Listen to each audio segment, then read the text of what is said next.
Leitura da página 115 a 122. Mas perderá tudo se descuidar e colocar sua afeição em outro que não ele. Nesse caso, a perda será tão desmedida como são as graças que o Senhor lhe faz, muito maior do que se pode dizer. Por isso peço àquelas almas cristãs a quem o Senhor fez chegar a este ponto que, pelo amor dele, não se descuidem. Fujam das ocasiões de pecar, porque nesse estado a alma ainda não está tão forte que consiga passar por ela sem cair, como ficará depois do noivado na próxima morada. Até aqui o contato da alma com Deus não foi mais do que uma rápida troca de olhares, como se costuma dizer. E o demônio trata de combater com grande empenho para impedir que se casem. Depois, como a vê toda entregue ao esposo, não ousa tanto, pois tem medo dela.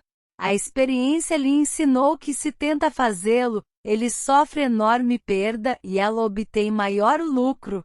Posso lhes garantir, filhas, que tenho conhecido pessoas muito adiantadas que chegaram a esse estado, mas o demônio tornou a ganhá-las para si com grande sutileza e ardil.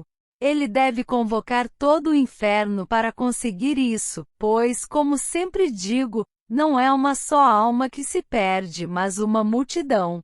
O inimigo tem larga experiência nessas artimanhas. Por outro lado, Deus traz inúmeras almas a si por meio de uma só alma. Devemos louvá-lo muito pelos milhares de pessoas que os mártires convertiam. Foi o que fez uma virgem como Santa Úrsula. E quantas almas o demônio terá perdido para São Domingos, São Francisco e outros fundadores de ordens? Quantas perde ainda hoje para o Padre Inácio de Loyola, que fundou a Companhia de Jesus? Pelo que sabemos da vida desses santos, é certo que todos recebiam de Deus graças semelhantes. E que fizeram além de se empenhar para não perder por sua culpa tão divino casamento. Ó minhas filhas, como este Senhor está disposto a distribuir graças da maneira que fazia naqueles tempos. Em parte está até mais necessitado de que queiramos recebê-las, porque hoje em dia há poucos que velam por sua honra como se fazia antigamente. Queiramos muito recebê-las. Mas vejam que será preciso muitíssima prudência para não perder nada dos nossos direitos. Oh, que grande erro seria! O Senhor nos dê luz por sua misericórdia para não cairmos em semelhantes trevas. Vocês devem estar querendo me perguntar duas coisas. A primeira, se a alma está assim, tão unida à vontade de Deus e se ela não quer fazer a própria vontade. Como pode se enganar? A segunda, por onde o demônio consegue entrar para colocá-la em perigo de se perder, estando ela tão isolada do mundo neste mosteiro, tão próxima dos sacramentos e em companhia de irmãs que podemos dizer, mas parecem anjos, pois, pela bondade do Senhor, não tem outro desejo senão servir e agradar a Deus em tudo? Não é de admirar que se percam os que estão lá fora mergulhados nas ocasiões de pecado que o mundo oferece, mas, tratando-se de almas tão devotas, causa espanto. Eu lhes digo que nisso vocês têm razão, pois Deus nos fez grande misericórdia, trazendo-nos para este mosteiro. Mas quando vejo, como já disse, que Judas estava em companhia dos apóstolos, convivia diariamente com o próprio Deus e ouvia suas palavras, compreendo que não há segurança neste mundo. Respondendo à primeira questão, se essa alma sempre permanecesse unida à vontade de Deus, certamente não se perderia. Mas o demônio, com muita sutileza e sob a aparência do bem, começa por separá-la da vontade divina em coisinhas de nada e envolvê-la em outras que faz parecer inofensivas. E pouco a pouco, vai-lhe obscurecendo o entendimento, enfraquecendo a vontade e avivando nela o amor próprio. Assim lentamente afasta-a da vontade de Deus e a aproxima da sua. Isso também responde à segunda pergunta, porque não há lugar tão seguro onde ele não possa entrar, nem deserto tão afastado aonde deixe de ir. E digo mais, talvez o Senhor o permita para ver como se comporta aquela alma a quem escolheu como guia de outras. Se há de cair, é melhor que seja no começo, porque depois poderá desencaminhar a muitas. A precaução que me parece mais acertada é pedir sempre a Deus em oração que nos tenha em sua mão, pensar continuamente que se Ele nos deixa, logo caímos no abismo, como de fato acontece, e nunca depositar nossa confiança em nós mesmas, pois seria loucura. Além disso, devemos nos conduzir com particular cuidado e vigilância, observando como vão nossas virtudes, se aumentam ou diminuem, em especial, o amor de umas pelas outras, o desejo de sermos consideradas como a menor de todas, e nossa reação às pequenas provações do dia a dia. Prestando atenção nisso e pedindo ao Senhor que nos ilumine, logo veremos o lucro ou a perda. Não pensem que Deus deixe escapar facilmente de sua mão a alma que levou tão longe. O demônio terá muito trabalho para tomá-la. Sua Majestade sente tanto a sua perda que lhe dá 1000 avisos interiores, de muitas maneiras. Assim o mal que a ronda não poderá se esconder. Enfim, a conclusão é a seguinte: procuremos sempre seguir adiante. Se não progredimos nas virtudes, é bom ficar alerta, porque, sem dúvida nenhuma, o demônio prepara-nos um assalto. Não é possível que depois de avançar tanto, a alma fique estagnada, pois o amor jamais está ocioso. Será muito mau sinal. A alma que já se comprometeu com Sua Majestade e pretende ser esposa do próprio Deus não se põe a dormir.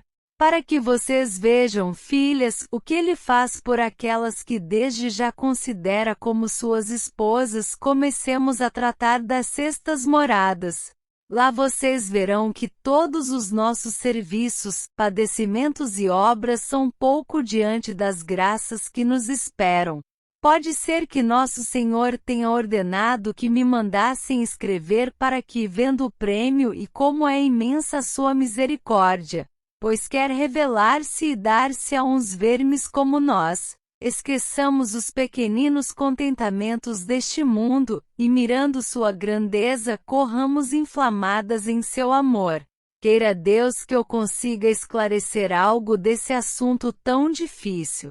Se Sua Majestade e o Espírito Santo não moverem a minha pena, bem sei que será impossível. E se não for útil para vocês, suplico-lhe que eu não acerte em dizer nada.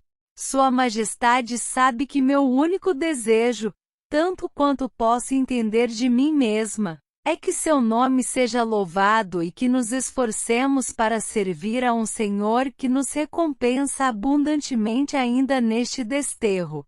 Por aqui podemos avaliar o que nos dará no céu, onde não há as demoras, tribulações e perigos deste mar de tempestades que é esta vida. Se não houvesse o perigo de o ofender e perder, seria descanso viver até o fim do mundo, trabalhando por tão grande Deus, Senhor e Esposo. Praz a Sua Majestade que mereçamos prestar-lhe algum serviço sem tantas faltas, como sempre temos até mesmo nas boas obras. Amém. Sextas moradas. Capítulo 1.